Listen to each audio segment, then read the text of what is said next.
The Assassin's Creed series has been around for almost 16 years, consisting of many games and spin-offs.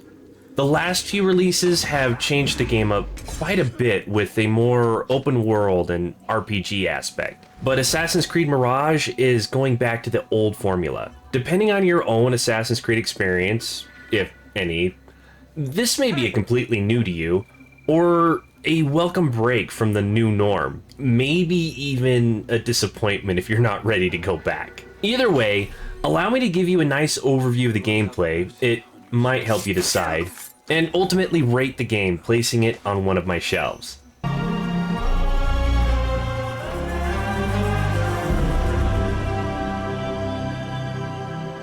Jewels and tarnished coins. The spoils of a rogue's life. This game starts out following a young Basim, one of the main characters of Assassin's Creed Valhalla. Growing up on the streets as a thief, aware of the existence of the Hidden Ones, he wants so badly to join and make more of himself, bring a higher sense of being. In a rash choice for their attention, Basim attempts to steal something they want. When things don't go as planned, he is forced to leave town. Thankfully, with the Hidden One's protection. With some training, he's ready to head back home on a mission to save Baghdad. Basim ibn Ishaq, you now follow in the Eagle's path.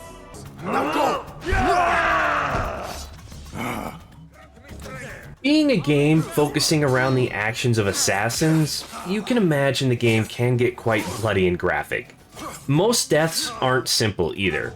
When taking out an enemy, there is a short animation of plunging a sword right into their chest or a quick slice through the neck. So, yeah, I would definitely think about the kids' maturity level before watching this kind of gameplay.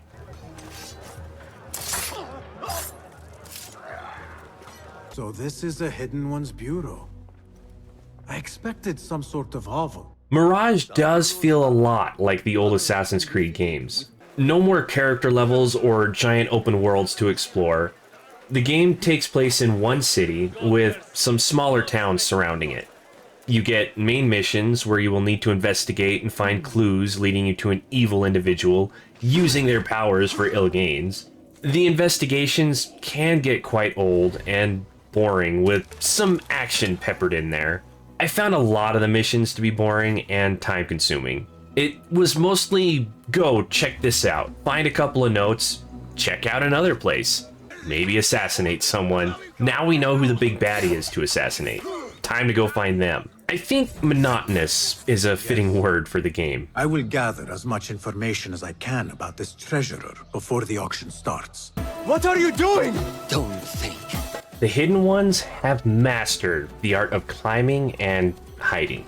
Moving throughout the city, hunting down targets, Basim can climb almost any wall or object to get him where he needs to go. Sometimes, he needs to scope out an area from the tallest building, or sneak around the rafters for the perfect assassination. Wherever it is, he can get there. The only thing holding him back is usually user error. It could be tough to tilt the stick in the exact spot needed to climb the right way.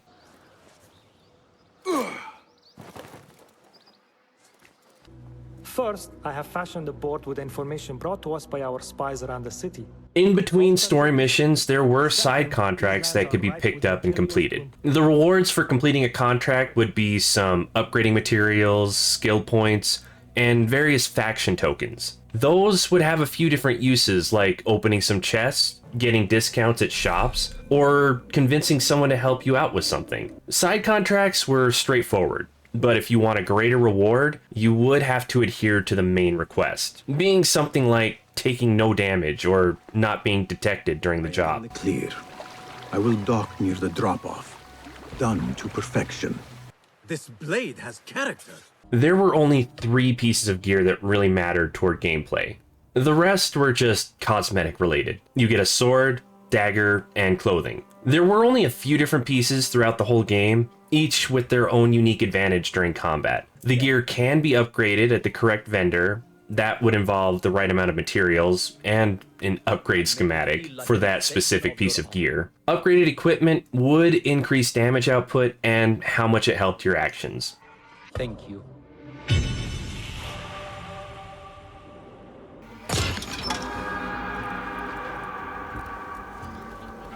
Scattered throughout the game will be gear chests, usually difficult to get to and held within restricted areas. You could find them by scanning the area from a synchronization point or using your eagle's eyes to locate them. Some of the chests will give you new equipment to wear, but most of them will contain a schematic needed to upgrade a piece of gear. After finding the gear I like to use, they were very easy to ignore.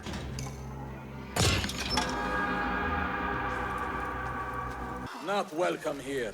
Go.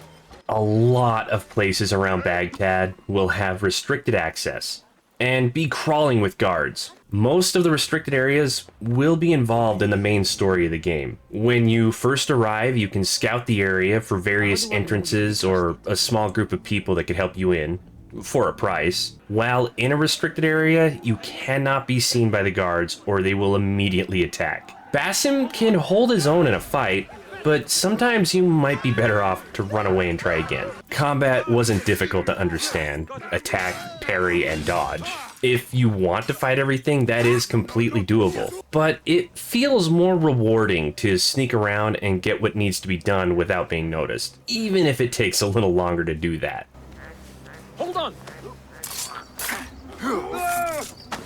Raise the cry! Get the horse! It's the outlaw here! If you happen to be noticed doing something illegal, you will gain a little notoriety. There were 3 levels to go through, with guards increasing perception and abilities with each level. At the highest level, elite guards will start to spawn. And let me tell you, they are damn mean. They can't be taken out with a single assassination, and they hit hard. If you don't want to deal with that, you can lower your notoriety in a couple of different ways. Tearing down wanted posters, decreasing a level with each one, or parrying off a town crier with a token, taking away all notoriety. To smear my name.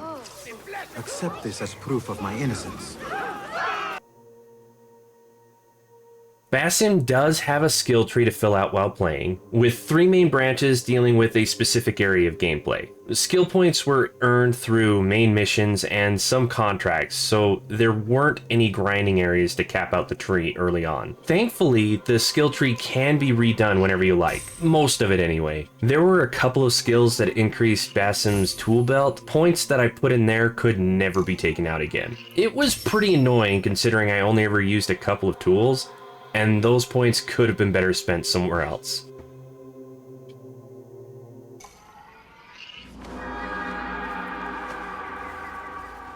If you feel like story missions and side contracts aren't enough to keep you entertained, you're in luck, because there were a lot of things to hunt down in every area of the game. From pickpocketing select NPCs to solving minor puzzles for collectibles.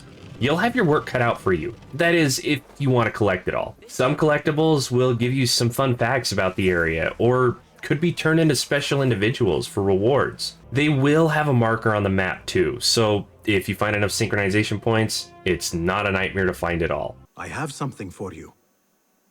Oh, more trinkets! Let me lighten your load. I did know this was going to be like the originals when I got the game, but I was surprised to find it so boring. I did prefer sneaking to fighting, so there wasn't as much action, but I remember how much I loved sneaking into an area, taking guards out quietly, and slipping away into the darkness. I don't know, maybe I'm just more impatient now than I was at a younger age, but the game overall did seem simplified. Combat was basic, gear and collectibles were basically handed to me. It didn't feel challenging, just kind of like a job. For the final half of the game, I just really wanted to finish, so I ignored everything except the main story. And it still took me around 18 hours to finish the entire game. So, let's get it rated and placed on a shelf. As with most Assassin's Creed games, Mirage does not slack when it comes to the scenery. For the most part, historically accurate and beautiful, especially when viewing the surrounding areas from a sync point. The only downfall being the characters. They didn't feel quite finished, but it's still getting a 4. The story wasn't completely cliche, but close enough to recognize what's going on and how things were gonna go. It didn't grab tightly, but was entertaining enough, so let's go with a 3. The gameplay did take me back. Sneaking and climbing everywhere, even the accidental climbing of some random object in a different direction. I will say it felt like the combat was just kind of thrown together quickly, not being the main objective of the game. I'm giving it another 3. Assassin's Creed Mirage was a nice familiar taste of what things used to be, but not good enough to come back for seconds. I don't see myself wanting to touch the game after beating it once. That's a 1. I did enjoy the sneaking around, not as much as I used to, but it was still satisfying to pile up a lot of guards in the same spot as they came to check out what was going on. I did find myself bored through a lot of the game getting to the next point in the story, so I'm going middle of the road with another 3, giving Assassin's Creed Mirage an average score of 2.8. Almost can't go more down the middle than that, giving it a cozy spot right there on the mid shelf. If you're a diehard Assassin's Creed fan, you would definitely enjoy this game. You probably already have this game. If you've never played an Assassin's Creed, I would recommend trying one of the older games first. This does not feel like a good intro into the series. And with that, I'm done with this one. It's time to move on to the next. I will see you there. Bye!